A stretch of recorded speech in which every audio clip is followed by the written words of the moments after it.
from this defensive line just through spring, the way you guys have been working together, the way the whole group is still on at this point? I just see a lot of guys like stepping up, just accepting their new roles on the team. Knowing Jalen Carter leaving, it just opens up a bigger spot for other guys to showcase their talents, so that it can provide for us to help us win games and stuff like that. And Zelo getting more reps in practice and striking alongside Tremel Waldauer, playing in sometimes Jack, and just get more reps.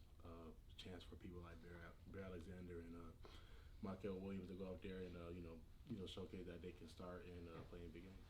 It might seem like a little bit of an obvious question, but how different are things for you guys without Jalen in the middle, a guy who's going to be drafted?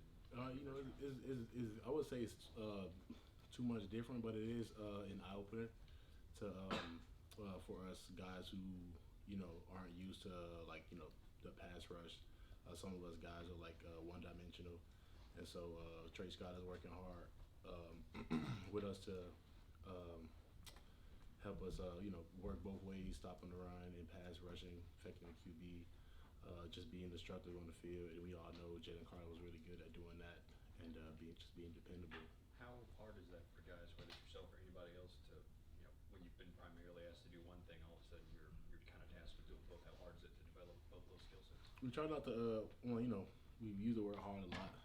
Solid, firm, resistant pressure, not easily broken to peers. So, but it's more of a challenge than it is, hard to us because we've all been waiting for this opportunity. And it's close to contract season. We call it contract season, basically where we're already eligible for the next draft, next combine, and stuff like that. We're just maximizing our value. So to be able to transition from I'm a run stopper to being a pass rusher and just helping the team out in that category is just something that we just need, or that we are working towards and working hard to build up on our defensive line. Mentioning Jalen gone, do you feel like you guys as an entire defensive line sort of have something to prove losing a guy of that talent?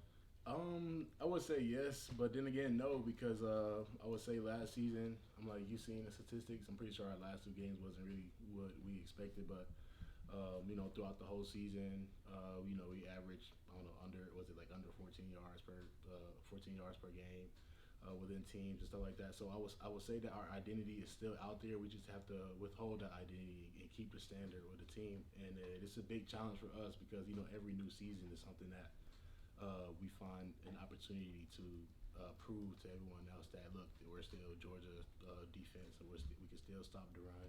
We can still affect a lot of teams offensively or defensively, and so I would say it's a big challenge, but we're building up to work that out throughout the D line and just the defense as a whole. So. What's the biggest change you've noticed in Mykel Williams from where he came in as a freshman last year to where he is now? I would say just him just maturing. I'm like that transition from high school to college is, I would say, a big transition, but for some guys it's more of a transition mentally. Mykel definitely showed a lot of talents when it comes to helping us out. Obviously, you see that last season he had I think around 2.5 sacks, a big sack against Ohio State, against a first round offensive tackle, and him just showing us or just giving us clues that in the future he's going to be a great dominance when it comes to playing defensive end. He can play jack, and just him transition from high school, you couldn't really see that different because he plays really hard. He played really hard in high school. He's playing really hard now, and it's just going to be exciting to watch him, his future with Georgia football. What's the strength of this defensive line? Obviously, Jalen's sort of, a monster a year ago, but this year it seems like you guys have strength in numbers. As a group, what do you think you guys do best, especially? Oh, yeah, stopping the run, number one. And I'm like, that's Georgia football. You can't define Georgia football any better than that. Just stopping the run, and then our secondary, are doing their best at covering great receivers. We have great receivers on the team, and then pass rushing. And that's something that we're working on now, and then that I don't doubt that we're going to get really good at, and it's going to be a big impact throughout the season. What are your early impressions of Jordan Hall? Jordan Hall, he's a very funny guy. He's a character. I like him. He's actually my roommate. Yeah, I still live in the dorms, but he's actually my roommate. And you know, I like Jordan Hall. I would say he learns at a decent pace as a freshman. He's excited to get out on the field. He's always looking for work, always looking to get more reps and get better on the field. What about? Go ahead. He a good roommate? Huh? He a good roommate? Oh yeah, he is. He's not a loud guy. He's kind of he's a little bit more louder than Jalen Carter because Jalen was my roommate as well. But he doesn't really just every time we always talk, and every time we're around and stuff like that. He's never in my way. And I have like a JBL speaker. He asked me to use it. I give it to him. He can use it. Stuff like that. It's a freshman thing. Now, do you think you mentioned Jalen, and we're out here, reading what supposedly people are thinking. I mean, how crazy would these teams be if they pass on him? Wondering if he's going to pan out. Do you think? I'm like, I would be biased if they say they are crazy if they pass up Jalen, but at the same time, any team that passes up on Jalen, he's just going to prove them different. He's just going to prove them wrong. I'm like, whoever he goes, he's just going to go out there and he's just going to be Jalen Carter like he was at University of Georgia. So if he were to go to the Seahawks, that's the talk of the town right now. If he were to go to the Seahawks, he's going to create a big impact on the Seahawks.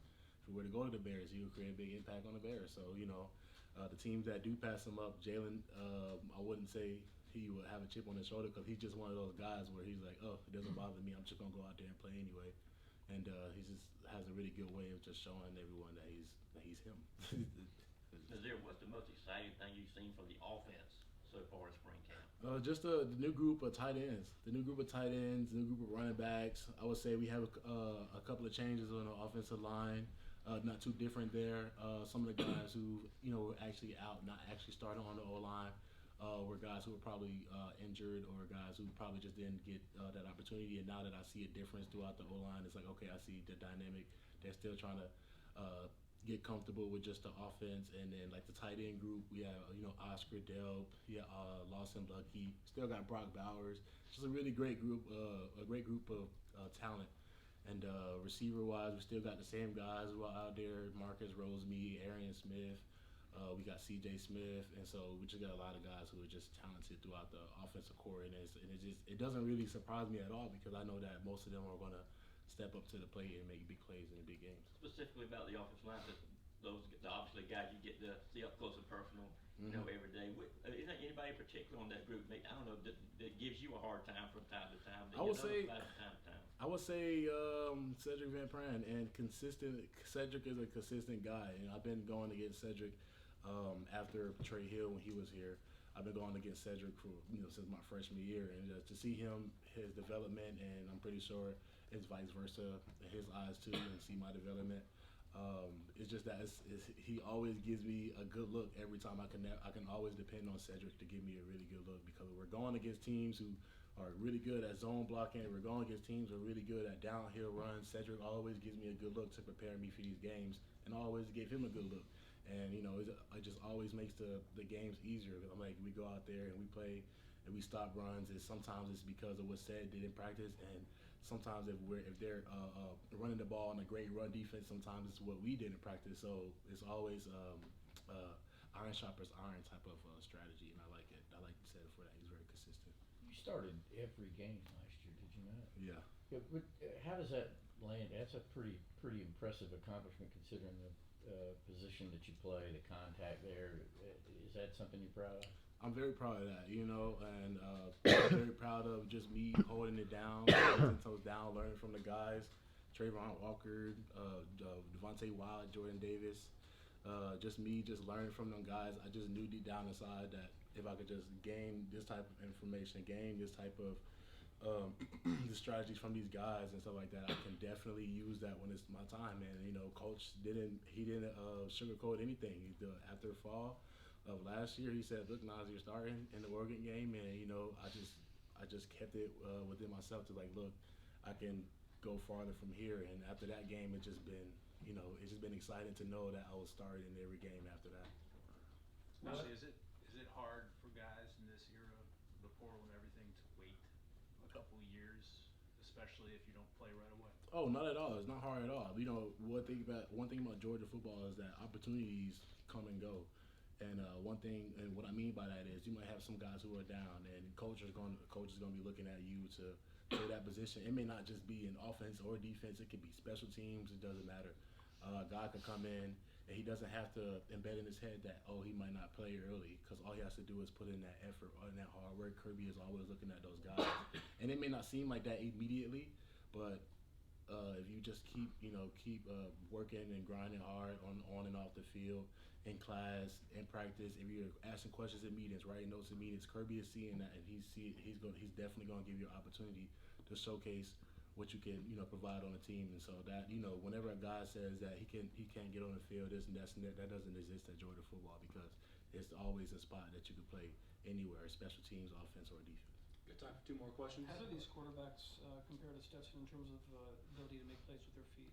For Stetson, just to be at Georgia and accomplish the things he has, Carson, Brock Vandegrift, Gunnar Stockton, they all look great.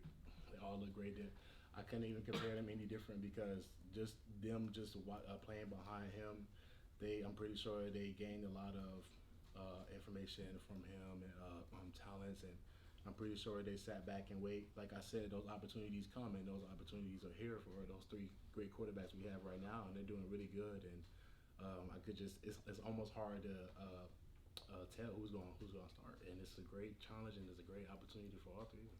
Which mantra from the New Zealand rugby team that Kirby says you guys are studying, have you taken anything from that? Oh yeah, definitely. We were just actually talking about that today, team meeting. We were talking about no one's bigger than the team, sweep the sheds.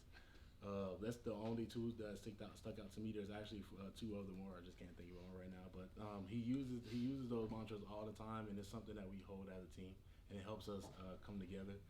He calls that connection, and this is part of our team values. And whenever he brings that up, we know that it's something that he cares about, and it's something that we should work on, because we have a lot of new guys, we have transfers, we have a lot of mid-years. And for us to come together as a team is something that's very important, because if we can come together and connect, then it helps us win games and help us Just be follow up on victorious. that. When he says New Zealand rugby team, what are you thinking when he's going with this? The How All much Blacks. of this did you know about this before he? Nothing at all. I didn't know anything at all. When he brought that up, it was something. It was something that Drew Brennan brought up in one of our school sessions, and it's something that we just been riding along with since then. Thank y'all. Thanks, man. No problem.